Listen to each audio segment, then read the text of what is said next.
আমার চরিত্র নিয়ে কথা কইতেছেন? কথা কইলে তো আমিও কইতে পারি। একজন গ্রামের মাইয়া হয়ে আপনি এইসব পোশাক আশাক পরতে পারেন? পড়তে পারেন না। গ্রামের 8-10টা মেয়ে যে পোশাক আশাক পরে আপনার উচিত ছিল ওই পোশাক আশাক পরা, কিন্তু আপনি এগুলো কি পরছেন? ওড়না নাই। এই তুই কত বড় সাহস, তুই আমার ড্রেস আপ নিয়ে কথা বলিস? এই তুই আমাকে চিনিস? কে তুই? হ্যাঁ, আমি কে সেটাতে আপনি কি করবেন? আপনি কে? আমি আনোয়ার মিয়ার মেয়ে। আমি যদি আনোয়ার মিয়ার মেয়ে হয়ে থাকি তোকে উচিত শিক্ষা দিই।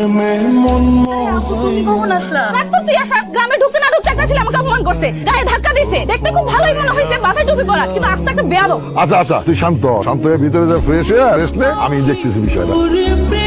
সালাম আলাইকুম কাকা। চলো একটু গল্প করি।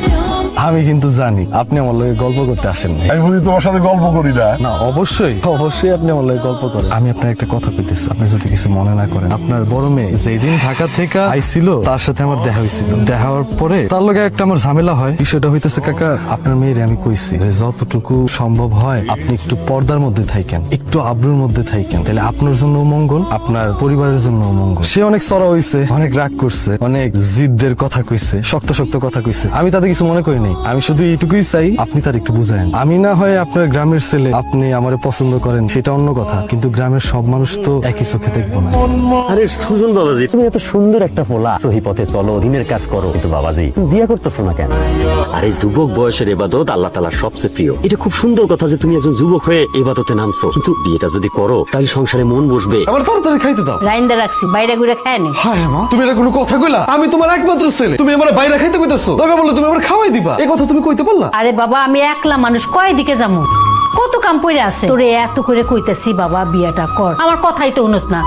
এখন যদি বাড়িতে বউটা থাকতো, এই যে তোরে বাইরে ঘুরে খাওয়াইতো, আমার একটু সেবা যত্ন করতো, আমি একটু আরাম পাইতাম না? আসসালামু আলাইকুম আনোয়ার ভাই। আমি তো আপনার কয়টা কথা কইতে চাই। বলেন না। কন্যা সন্তান হইলেও পিতার জন্য জান্নাত শুরু। আপনি তো আলহামদুলিল্লাহ 2টা জান্নাতের মালিক। এই জান্নাত তো আজীবন বাড়িতে রাখা যাবে না, তাদের তো বিয়ে দিতে হবে। আপনার তো বড় কন্যা শহর থেকে পড়াশোনা শেষ করে আবার চলে আসছে, এখন তার বিয়ে দিতে হবে না? আসসালামু আলাইকুম ভাইয়া, কেমন আছেন আপনি? আছি আলহামদুলিল্লাহ। ওই দিন আপুর সাথে আপনার ঝগড়া শুনে আমার অনেক মন খারাপ হয়েছে। আমি না একটা জিনিস বুঝলাম না, তুমি কত সুন্দর আদব লিহাজের মধ্যে থাকো, কিন্তু তোমার বোনটা বড় হয়ে ওই এরকম কেন? আজকে আমার মনটা খুব ভালো লাগতেছে। আমি একটা যোগ্য পুত্রের জন্য যোগ্য কন্যার সম্বন্ধ নিয়ে আইছি। মাশাআল্লাহ, আপনার মেয়ে তো খুব সুন্দর। তুমি যদি একটা শাড়ি পরতা তাহলে তোমার আরো সুন্দর দেখাইতো না?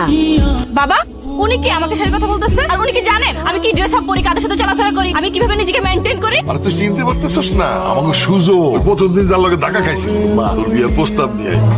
আমি ওনার ছেলেকে কখনো বিয়ে করবো না। আপনার কি মনে হয় আপনার খ্যাত অশিক্ষিত মূর্খ ছেলেটাকে আমি বিয়ে করবো? আমি ওনার ছেলেকে কখনোই বিয়ে করবো না। সার্বিন, বুঝলাম না আনোয়ার ভাই, এইগুলো কি ধরনের কি আচরণ? আমি তাহলে আসি। খাইতে দাও, অনেক খিদা লাগছে। কি হইছে? আমি আসার সাথে সাথে তুমি আমার খাওয়া দাওয়া দেওয়ার লেগে ব্যস্ত হয়ে যাও।